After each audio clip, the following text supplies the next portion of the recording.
ಇದು ನೋಡಿ ಈ ಮನೆಯನ್ನು ಇದೆಲ್ಲ ನೋಡಿ ಈ ಮನೆಯದು ಸೀಟ್ ಎಲ್ಲಿ ಬಂದಿತ್ತು ನೋಡ್ರಿ. ಇದು ಮನೆ ಸೀಟು ಪೂರ್ತಿ ಹರ್ಕೊಂಡ್ ಬಂದು ಲೈಟಿನ ಕಂಬಕ್ಕೆ ತೆಳ ಆಡಕ್ಕೆ ಹೊಂದಿದ್ವಿ ಸುಮ್ಮನೆ ಹಂಗೆ. ಟೇಪ್ ಆಗಿತ್ತು ನೋಡ್ರಿ ಮನೆ. ಇದು ಲೈಟಿನ ಕಂಬ ಮಕ್ಕಂದಿರೋದು ನಿದ್ದೆ ಮಾಡ್ತಾ ಐತಿ. ಇದು ಲೈಟಿನ ಕಂಬ ಎಲ್ಲ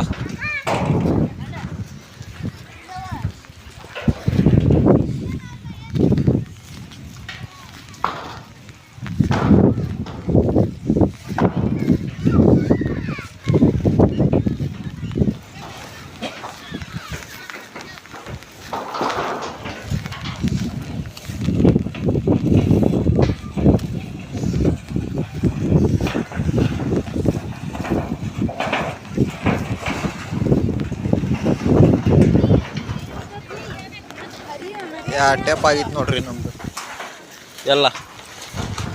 ಈ ಪರಿಸ್ಥಿತಿ ಆಗಿತ್ತು ನಮ್ದು. ಮತ್ತೆ ಮಳೆ ಚಾಲು ಆಗಿತ್ತು. ಇವಾಗ ಎಲ್ಲಿರಬೇಕು ನಾವು, ಹೆಂಗಿರ್ಬೇಕು ನೋಡ್ರಿ ಪರಿಸ್ಥಿತಿ. ಎಲ್ಲರೂ ಮಳೆಯಲ್ಲಿ ಕುಂತಕ್ಕೂ ಜಾಗ ಇಲ್ಲ ಇಲ್ಲಿ. ಟೇಪ್ ಆಗಿತ್ತು.